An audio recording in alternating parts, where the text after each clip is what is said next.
इस लेसन में हम प्रोबेबिलिटी रूल्स डिस्कस करेंगे और 4 प्रोबेबिलिटी रूल्स होते हैं। मैं आपको बताती हूँ, वन बाय वन हम डिस्कस करते हैं। पहला रूल ये है कि प्रोबेबिलिटी कोई भी इवेंट हो, देखिए यहाँ पे इवेंट ई लिखा है क्योंकि हम कोई भी इवेंट है उसको हम ई से डिनोट करते हैं।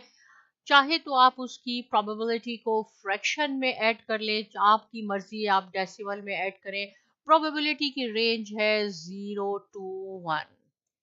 प्रोबेबिलिटी होनी चाहिए 0 to 1 के दरमियान होगी और इसको हम इस तरह लिखते हैं कि प्रोबेबिलिटी ऑफ ई, देखें ये साइन जो है अगर आप यहाँ से पढ़ेंगे तो आप इसको ग्रेटर देन पढ़ेंगे, और अगर मैं इसको यहाँ से स्टार्ट करूंगी, सपोज मैं ये कहूंगी कि 4 इज लेस देन 5, इसको अगर मैं यहाँ से पढ़ूंगी तो मैं कहूंगी ये 4 5 से छोटा है, और अगर मैं यहाँ से पढ़ूंगी तो कहूंगी 5 इज ग्रेटर देन 4, 5 4 से बड़ा है। तो देखिए प्रोबेबिलिटी ऑफ ई, और अगर इसके नीचे ये लाइन भी आ गई है, इसका क्या मीनिंग है? इसका मीनिंग है कि ग्रेटर देन भी है और इक्वल टू भी है। तो probability of E is greater than equal to 0, यानी ये 0 से स्टार्ट होती है, और probability of event is less than equal to 1, यानी 1 से छोटी भी हो सकती है और 1 के इक्वल भी हो सकती है। तो इसकी रेंज है 0 से 1। ये इसका पहला रूल है। Sum of the probabilities of all the outcomes in the sample space is 1। sample space क्या है? जितने भी आपके पास possible outcomes हैं उसकी probability को जब आप ऐड करेंगे तो हमेशा आपका आंसर 1 आना चाहिए। ये 1 by 1 हम डिस्कस करते हैं, लेकिन मैं फिर भी थोड़ा बहुत कॉन्सेप्ट आपको क्लियर करती जाती हूँ कि the sum of the probabilities of all the possible outcomes, जैसे मैंने सपोज अगर बहुत सिंपल एग्जांपल दे देती हूँ आपको, फ्लिप करते हैं कॉइन को तो क्या होगा कि आपके पास या हेड आएगा या टेल आएगा। अगर हेड आएगा तो हम लिखेंगे 1/2, क्योंकि 2 टोटल नंबर ऑफ पॉसिबिलिटीज है, उसमें से हेड हो गया। इसी तरह अगर टेल आई तो हम लिखेंगे 1/2। तो हमारे पास कितनी पॉसिबल आउटकम्स हो गए? 2 हो गए। इन दोनों को जब आप ऐड कर देंगे तो देखिए इसका आंसर 1 होगा। the sum of the probabilities of all the outcomes, individually की बात बिल्कुल नहीं हो रही, जितने भी आउटकम्स होंगे सैंपल स्पेस में आप उसको टोटल करके देखें, उसका आंसर 1 होगा। सिमिलरली जैसे हमने डाई को रोल अप किया तो उसमें कितने हैं, डाई में कितने साइड्स हैं? 6 हैं। सैंपल स्पेस 6 पॉसिबिलिटीज हैं कि 1 2 3 4 5 6 आए। 1 की क्या प्रोबेबिलिटी है? 1/6। सिमिलरली 2 की क्या होगी? हम यही लिखेंगे 1/6। 3 की क्या होगी? 1/6। इस तरह हम 6 टाइम लिखेंगे। ये सपोज हम मैंने 2 दफा और लिखा है बीच में, ये 6 हो गए। तो ऊपर वाले ऐड करें, क्या हो गया? 6, नीचे वाले 6 डिवाइड कर दें, इसको सिंप्लीफाई 1 हो जाएगा। राइट तो 6 पॉसिबल सैंपल स्पेस थे जिसको आपने ऐड करके देखा तो 1 हुआ। तो इसका मीनिंग ये है कि sum of the probabilities of all outcomes in the sample space is 1। ये सेकेंड रूल हुआ। फर्स्ट रूल क्या था कि प्रोबेबिलिटी की रेंज है 0 से 1। थर्ड क्या है? If an event E can not, अगर अगर कोई इवेंट नहीं होता तो इसका मीनिंग है कि उसकी प्रोबेबिलिटी 0 है।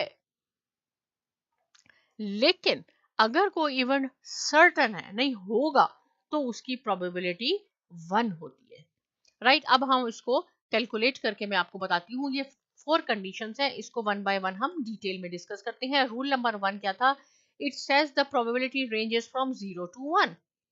Right when the probability of an event is close to 0, its occurrence is unlikely. जब बिल्कुल क्लोज टू 0 होगी, जैसे आप सुबह हम कह दें कि कल सुबह हम ऑस्ट्रेलिया जा रहे हैं, राइट बहुत कम इसकी है possibility. When the probability of an event is close to 0, may be आप कोई हम में से कोई एक जा रहा हो, लेकिन सपोज अगर मैं कहती हूँ मैं कल जा रही हूँ तो इसकी प्रोबेबिलिटी 0 है। When the probability of an event is 0.5, means suppose मैं कॉइन को फ्लिप करती हूँ और मैं कहती हूँ हेड आएगा, तो इसकी 0.5 है। There is about 50% chance that the event will occur. And when the probability of an event is close to 1, the event is highly likely to occur. Right? तो इसकी वैल्यू क्या हुई? 0 से 1 की रेंज में हुई। रूल नंबर 2 क्या है? रूल में उस नंबर 2 में कहा था कि आप जितने भी सैंपल स्पेस को आप ऐड करेंगे उसका आंसर 1 होगा। In a rolling a single die each outcome in the sample space has a probability of 1/6, जो मैंने आपको ऑल पहले भी बताया है कि 1 की भी है 1/6, 2 की भी है 1/6, 3 की भी है 1/6, और इस तरह आपने 6 टाइम लिखना है 1/6। न्यूमरेटर को काउंट करेंगे, 6 टाइम आपने लिखा है तो हो जाएगा 6/6, तो इसको आप सिंप्लीफाई कर लें तो 1 हो जाएगा। तो and the total of outcome is equal to 6। ये रूल नंबर 2 हो गया। रूल नंबर 3 क्या था? When a single die is rolled, what is the probability of getting a number greater than 6? एक दफा दोबारा मैं आपको दिखाती हूँ रूल नंबर 3, कि अगर कोई इवेंट अकर ही ना हो, है ही नहीं, तो उसकी प्रोबेबिलिटी 0 है। लेकिन अगर कोई इवेंट सर्टन है ये होगा तो उसकी प्रोबेबिलिटी 1 है। ये रूल नंबर 3 है। ये रूल नंबर 4 है। पहले हम 3 को बताते हैं कि एक हमने डाई को मैंने रोल अप किया और मैं कह रही हूँ कि नंबर ग्रेटर देन 6 आ जाए। ग्रेटर देन 6 उसमें है ही नहीं। उस आपके डाई में 1 to 6 ऑप्शंस होती हैं, 7 8 है ही नहीं, ग्रेटर देन 6 है ही नहीं। इट मींस कि इसकी प्रोबेबिलिटी 0 है। ये है रूल नंबर 3। रूल नंबर 4 क्या है? When a single die is rolled, same thing, what is the probability of getting a number less than 8? क्या प्रोबेबिलिटी है कि आपका नंबर 8 से कम आ जाए? तो ये आपके पास सी 1 2 3 4 5 6 सारे डाई में नंबर जो है 6 तक वो 8 से छोटे हैं, तो इसकी प्रोबेबिलिटी 1 होगी। इन सबको आप ऐड करके देख लें। Probability numbers less than 8, 6/6। 6/6 कैसे मैंने लिखा? 1/6 प्लस 1/6 प्लस 1/6, 6 टाइम आपने लिखना है तो 1 हो गई। The event of getting a number less than 8 is certain, right. Rule number 1 क्या है? कि आपकी प्रोबेबिलिटी 0 से 1 की रेंज में होनी चाहिए।